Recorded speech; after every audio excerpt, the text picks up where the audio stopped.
Hey guys, welcome back to the channel, Daughter of Increase. My name is Deese for those of you who are new to the channel or who just happen to stumble across this video, and I am the founder and CEO of Daughter of Increase Ministries, that is DOI Ministries, and here on this channel I help you guys to increase in your faith and relationship with God and Christ through Bible studies, book reviews, discussions, and more. And I do that by posting twice a week, every Wednesday and Saturday, and occasionally on Tuesdays. So if you have not done so already, don't forget to subscribe, like this video, and click the bell to stay notified of when I post a new video. And we are here for Vlogmas Day 19. And I know like the past couple of days have been like a little wonky with me getting videos up a little late. I apologize. Yeah, but we still got the videos coming. And so I had a particular video in mind for today, but I swapped it out to do what the title says, which is my favorite reads of 2022.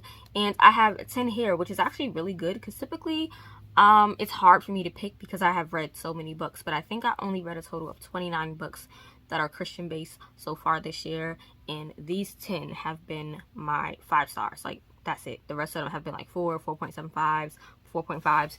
These are all of my 5-star reads for this year, which is actually amazing. And it's not just biblical fiction, right? I have 2 biblical fictions. I have 3 contemporaries. I have 3 contemporary romances. I have a nonfiction, and then I have a thriller suspense novel. So I have a good mix, and I'm very, very happy that I have a good mix. And so we're gonna start in order of how I read, and then I guess at the end I can tell you guys my top 3, because I do have a top 3. It is what it is. And so the first book that I read at the beginning of the year, I believe, was The Emotionally Healthy Woman by Geri, Scazzero, and this is about quitting. 8 things you have to quit to change your life. And in here, I'll read through it. I don't have my tabs, but if you look up in here, she is marked up. Okay, I have marked in here all the way. It was beautiful.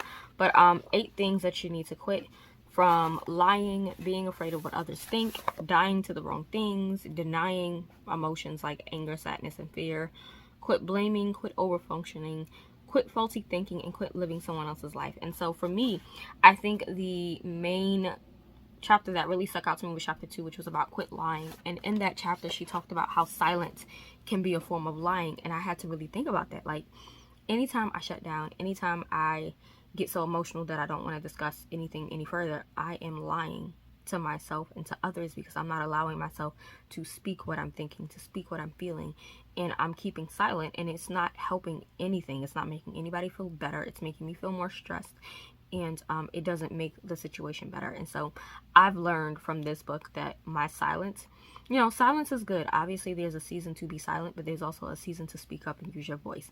And this year I've been learning to use my voice, because I was so used to just shutting down, being quiet, not really speaking how I felt. But I'm learning to actually use my voice, and it's been an amazing journey, and I'm so grateful that I read this book. I do have books written by her husband that I have already started reading, which is The Emotionally Healthy Leader. Right, yeah, The Emotionally Healthy Leader. I know there's one on The Emotionally something Disciple or something like that. Something about discipleship. I want to grab that book. But yeah, this is a 5-star read. I highly recommend every female to read this book.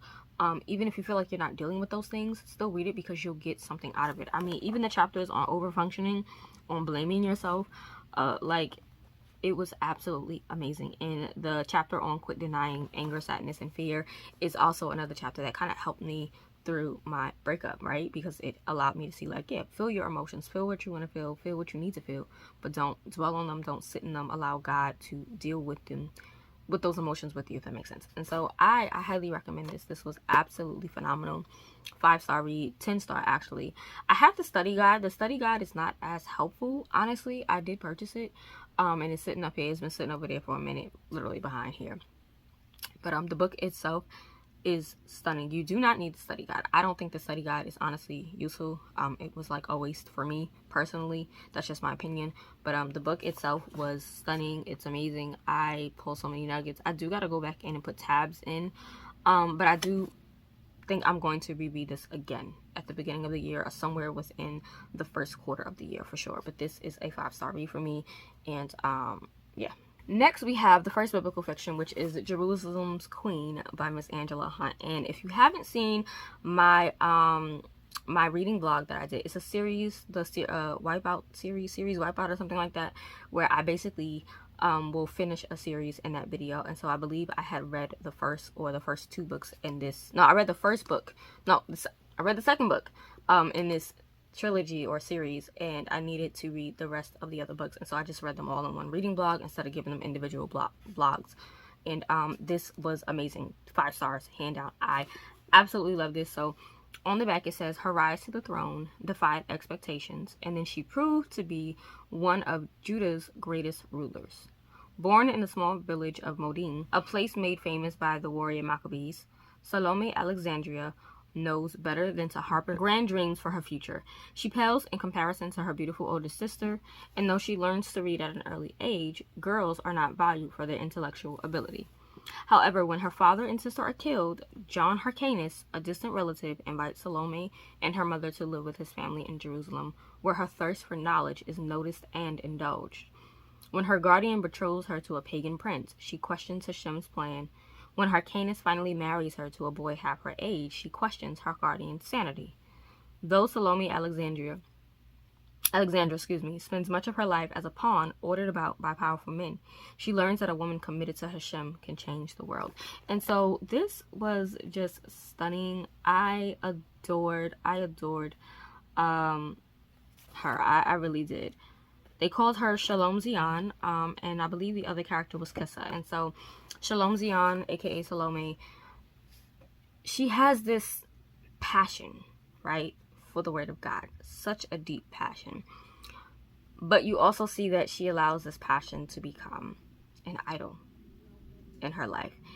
And it was just so interesting to see her become a woman of God and to really understand the word, especially in the face of rejection, in the face of, I don't want to say abandonment, because she really wasn't abandoned, but it kind of felt like she was, or maybe she was.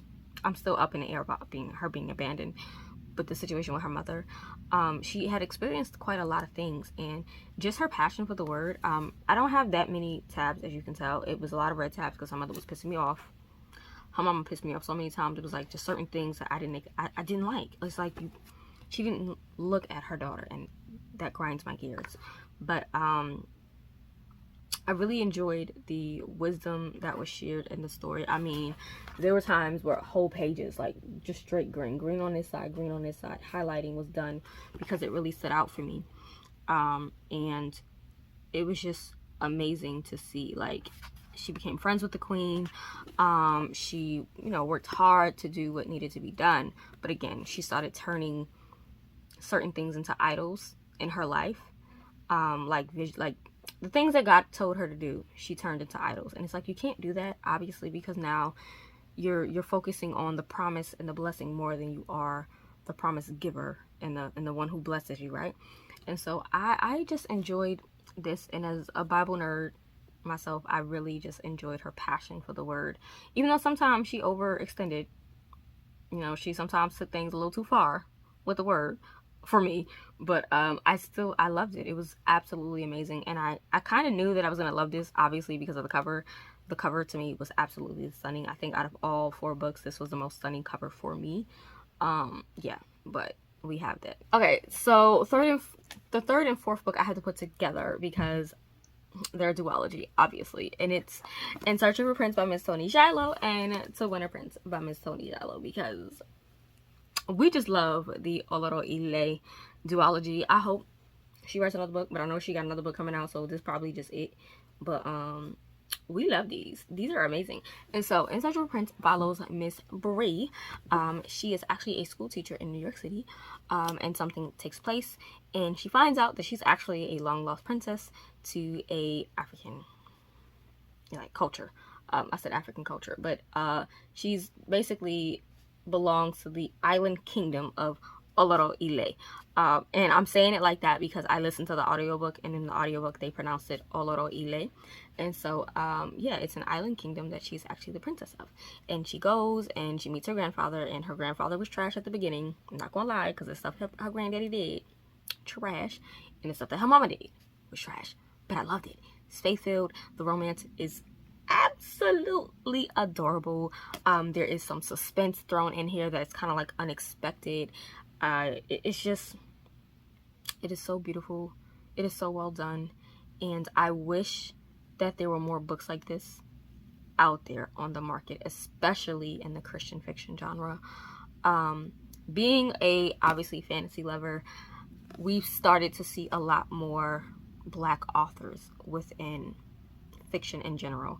Like this shelf right here, nothing but Black authors. And then I think the first few books here are nothing but Black authors. And then on this shelf in the back of those books is like another. So I have quite a few books with Black authors. And so it's amazing to see it happen, obviously in the secular world, but to see something like this in the Christian fiction genre for me is absolutely amazing. And I feel like any like young adult that asks me for a good clean romance to read, and they're like in their 20s or 19 or maybe, you know, early 30s, even if they're not in early 30s, like just 19 and up, this is absolutely amazing. The faith that Bree had in this book really wrecked me. Her prayer life was phenomenal. The love that she had, the bonds that she had with her family, and the way that her friend and her were able to really seek the Lord, I was here for it, okay? I was here for it. Now, with certain things going on in Oloro Ile I did not like at all, but overall, the kingdom was lush. The writing was beautiful and lyrical, very descriptive, which I kind of liked, and I loved it. I read it physically. I listened to the audiobook. I read this book about 3 times, okay? Y'all see my tabs. Like, she's tabbed up, okay? I adored this book. This is absolutely by far a favorite for 2022, hands down, like top notch. I adored it. And so yeah, we have this. And then following this book, like I said, number 4, we have To Win a Prince, which is the sequel, and this actually follows Iris, which is Bree's best friend. So Iris is mentioned in the first book, and at the end of the first book, Iris obviously stays in Oloro Ile, and this is her book following the love interest here, Prince Ekon, which Prince Ekon is actually in the first book, and I didn't like him in the first book, and so seeing him in this book was like, oh my god, redemption arc. We kind of like it. It was sad. Let me just say, it's a lot of tears going on in this book, okay?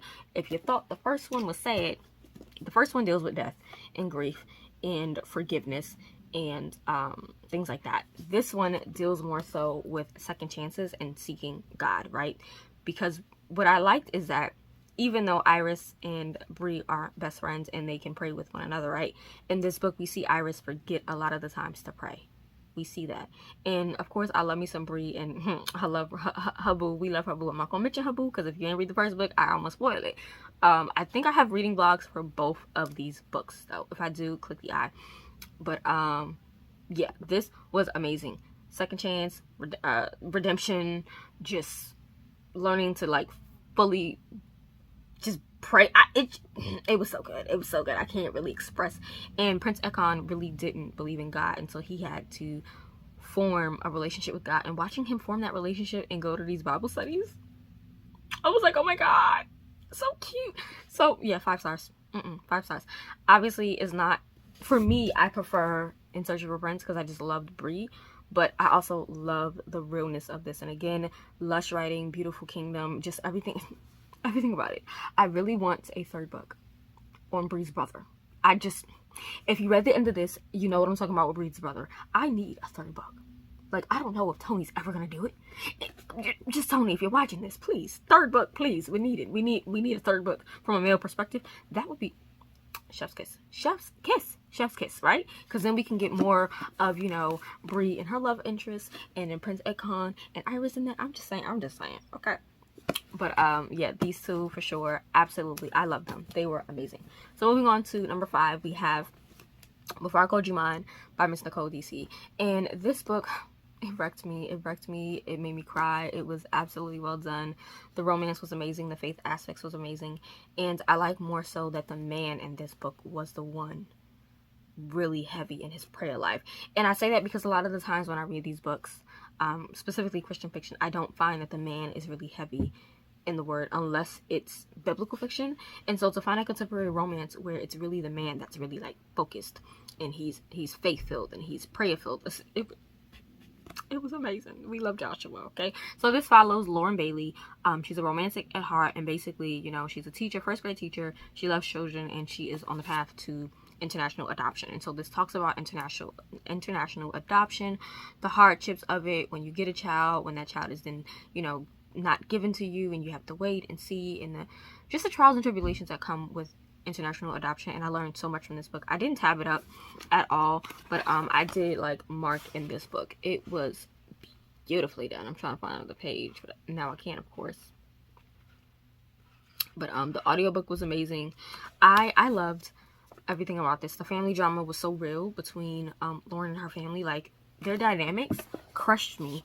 But the ending was well done, and the romance, again, sweet, pure, just amazing. Like, I don't want to go too deep into it because this is a hard-hitting book. So I feel like if you, I don't want to say if you don't want to read the topic of adoption, because I still think the story is beautiful, right? But there's certain things that they talk about with adoption, especially international adoption. And I believe, if I'm not mistaken, she was adopting a child from China. If I remember correctly, she was from China. So yeah, this, just read it, just be prepared to cry. That's all I'm gonna say. Okay, read it and be prepared to cry. So 5 stars all the way. Love this book, and I am looking forward to reading the other books from Nicole Deese that she has written with Bethany House. And I'm super excited for her newest release coming out next year. I think I mentioned it in did I mention that? Yes, in my 2023 anticipated reads video, I mentioned it. And so this was absolutely stunning, top tier romance. Loved it. All right, number 6 is actually a reread for me, and y'all know I did the reading vlog and the movie vlog with this, and so we're talking about 3 for Mr. Ted Dekker. I reread this book. I had to reread it. Why are my sticky tabs looking like that? Oh no. I noticed some of my tabs are like slanted on the inside now, so I have to go in and fix them because I know a lot of my tabs are not even showing, y'all. What's going on with that? Oh no, my blue one over here. No, we gotta fix these. Yeah, when I'm done with this, I'm gonna fix those tabs. But when I first read this book, I didn't record a vlog of me reading this, and I wish I had recorded a vlog of me reading this, because this book threw me for a loop. Okay, it threw me for a loop, and it was a 5-star then. And so I said that I had wanted to reread the book because I wanted to see if I can pick up on those subtle hints the second time around, knowing how the book ended. I ain't pick up on a lot of things. Obviously you see those purple, like those tabs, those dark blue tabs are like foreshadowing for me. And so because I had already previously read the story, I knew what was going on. But even with the foreshadowing that I was able to pick out having read the story, it still felt like it was a punch to the face when I got to the end, because it was like, wait, I forgot that this was going on. Like, what is going on? Ted Dekker writes out of the box stories, and so this one follows Kevin Parsons. He is he's in graduate school to be, I forgot what he's studying for. He's studying to be something, but he's like taking these theological classes and stuff like that, biblical classes. And he gets a phone call from this man named Slater, and basically it says he demands that Kevin confesses his sin in the next 3 minutes, or his car that he's driving is going to be blown to pieces. And with a threat, he offers a riddle. And so every time that Slater would call him, he would give him a threat and a riddle, and you had a couple of minutes to figure it out. And if you didn't figure it out, things were just going haywire, right? And so this book includes death. It includes murder. It includes stalking. If you are not prepared for that, just don't read it, okay? This book really talks about good and evil and what that means as a believer, right?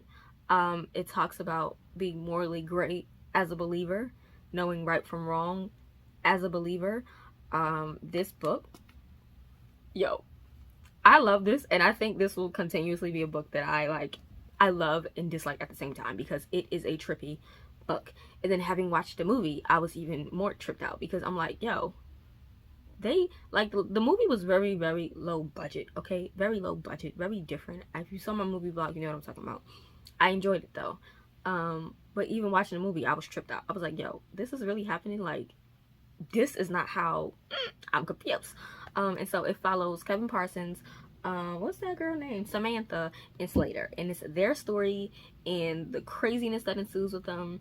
And yeah, I loved it. I will always love this book. This book is amazing. And I think out of the Dekker books I read so far, might be my favorite one.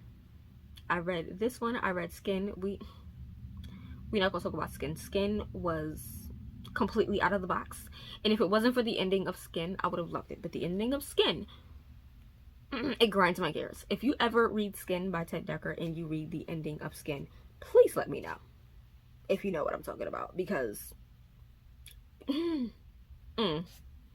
yeah. I have read the one that he wrote with his daughter. I read that book. Really, really good. The Girl Behind the Red Rope. Love that book. So I'm working on getting more of his books to read. I have a lot of his ebooks, and I believe he has a biblical fiction, that AD 30, AD 33 or something like that. I want to read both of those. But I want to read a lot more of his suspense thriller novels. I also read House that he wrote with Frank Peretti, which mind-blowingly good, but it was a 5-star rating for me. But yeah, this, if you're looking for a trippy book that like might make you angry and it'll make you laugh and make you frustrated and will make you question life in and of itself, read it, because this was really, really good. It's not for the lighthearted, I'm gonna just say that, because it is very trippy, but yeah, I loved it again. So yeah. All right, moving on to the next two books. This is 7 and 8. They're both by David Rawlings. I think I shared these books. I know I did a reading vlog for this first one, which is The Baggage Handler by David Rawlings. I did a reading vlog with the eye. This was absolutely stunning. It's basically a story about the baggage that we hold on to and how that baggage can mess up our lives.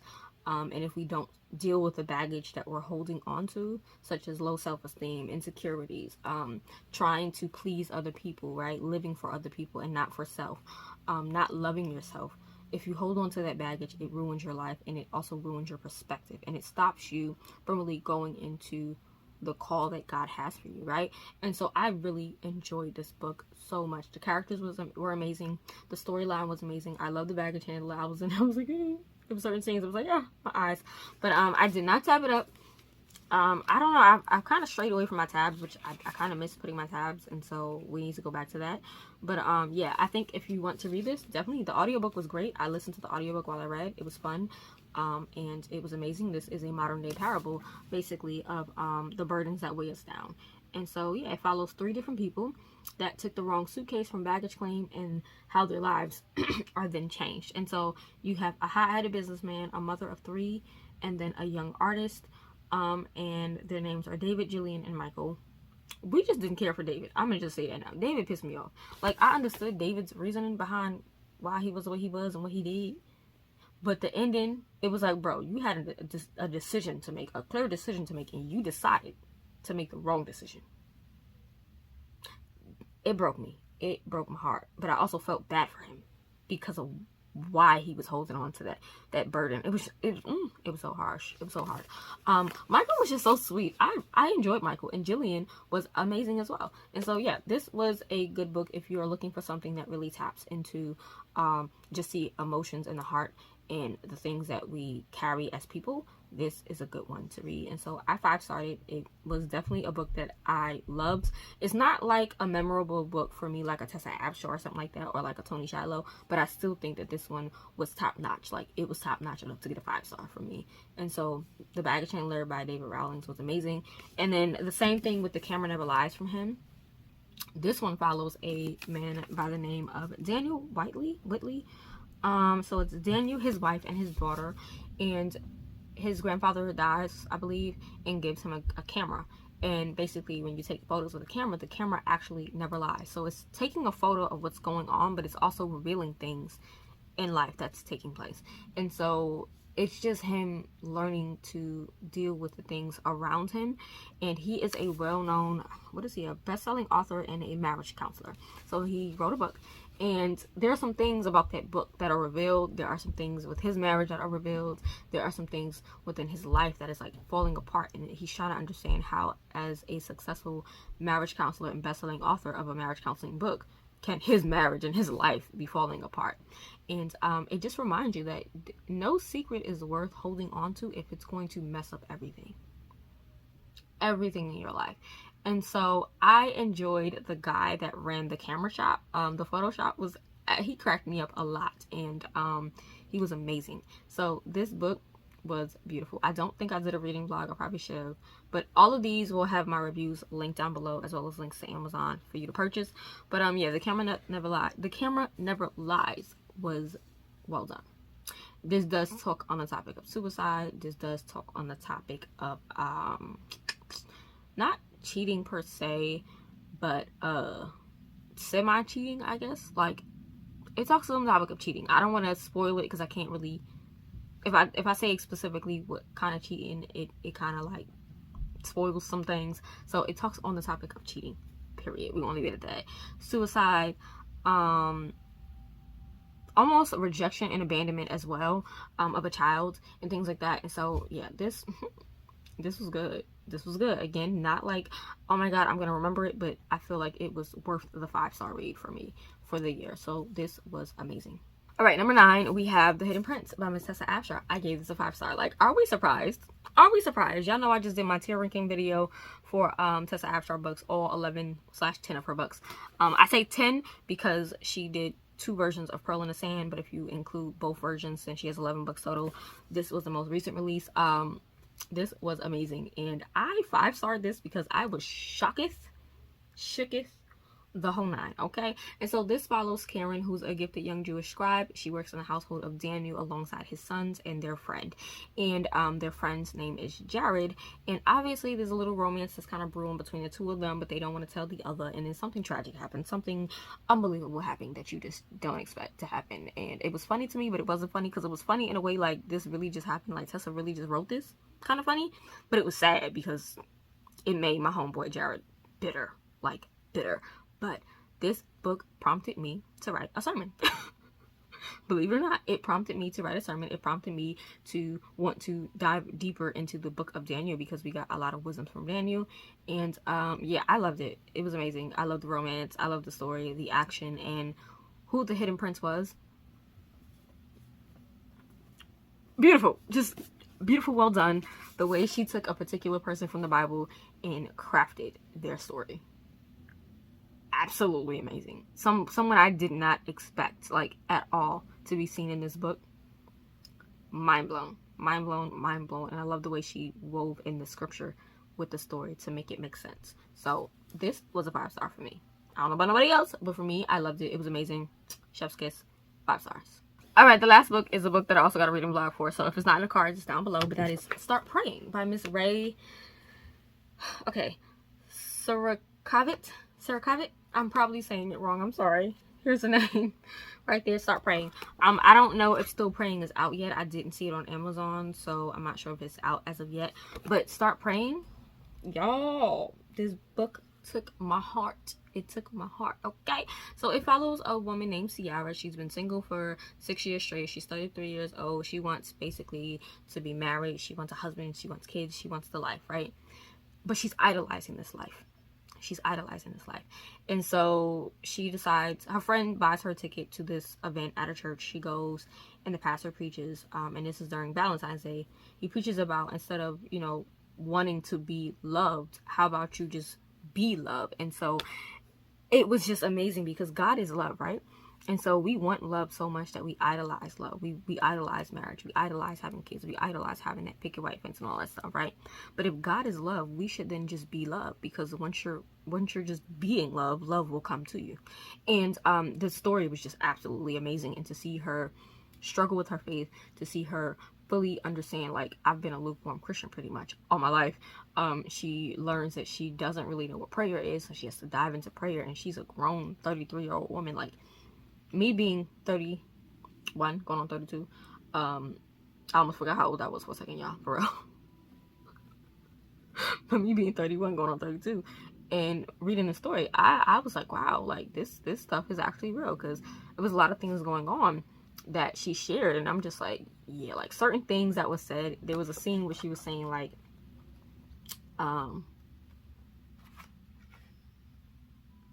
right. So basically, somebody said something to her, and she was like saying something about, like, that's not my calling. And specifically, they said it was like a super spiritual get out of jail free card that no one could argue with, right? And a lot of the times, we as believers, that's not my calling.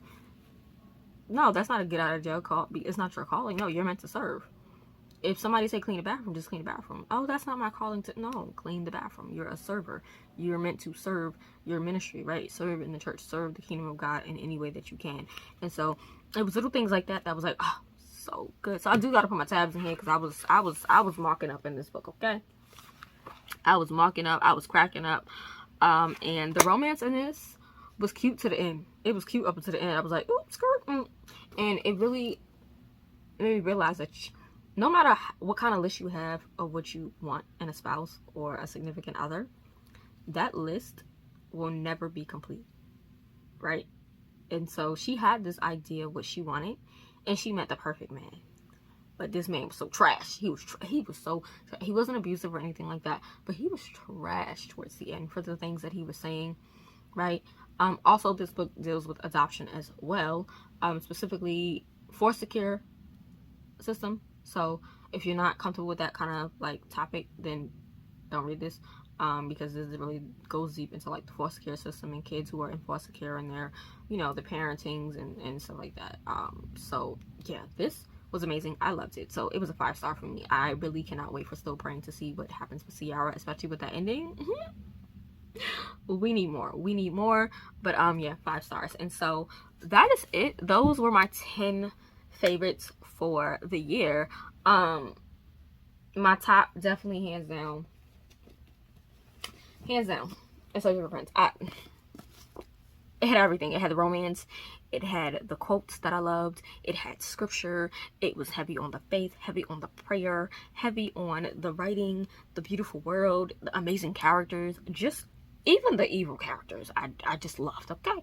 And so this was top tier, my favorite hands down. Favorite number 1 book of the year. Number 2 definitely will have to be The Emotionally Healthy Woman by Geri Scazzero,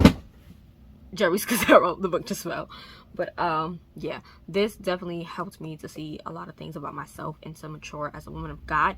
And yeah, this book alongside a video that I watched has prompted me to do a particular Bible activity. It's hard to say. I'm gonna explain it once my Bible gets here, and things like that. I will be ordering. I know you're probably gonna be like, yet again. Yeah, I'm ordering a Bible. I know people probably want to see an updated Bible collection, and I don't like calling it a Bible collection because I don't really collect Bibles. I use my Bibles. However, 2022 has been not the best year for me, hands down. And so I've slacked off completely with a lot of my Bible stuff. And so we're resetting for the month of January. And so I'll share all that in January's video. But yeah, we have that. And then, number 3. Let's see. I'm gonna have to go with Before I Called You Mine by Nicole, Deese. I love the talk of international adoption. I loved the realness of just having to wait on God's perfect timing. And now I can't really spoil that, but waiting on God's perfect timing and how his perfect timing is always, it's not easy, but it's seamless. It is so seamless. It might be the hardest thing, but his timing is so seamless, and you saw it in this book. I love the faith. I love the prayer talk. I loved the family dynamics. The romance was amazing. The characters were really, really interesting to me. And so, yeah, these would be my top 3 of the 10 from the year. But that is it. What did you guys read for the year? What were your top 3 books for the year? I was excited that this was easier for me to do. Hopefully next year we can struggle a little bit trying to pick, because I'm like, I wanted to read 50 books. I'm about 18 books behind.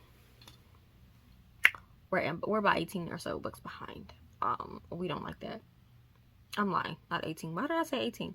I can't count. I'm a few books behind, okay? Period. And so I need to catch up, but I don't think I am. I only have 4 more books to read for the end of the year that I'm going to try. And so definitely The Shock of the Night. I'm going to be working on that reading vlog really, really soon, because obviously I want to get that per Vlogmas. Duh. So that's it. I'm going to go and figure out the rest of the Vlogmas videos, because I switched up everything that I was going to do. Everything has been completely changed with the last couple of days of Vlogmas. And so yeah, I'm going to go. And I will see you guys for the next video. Bye.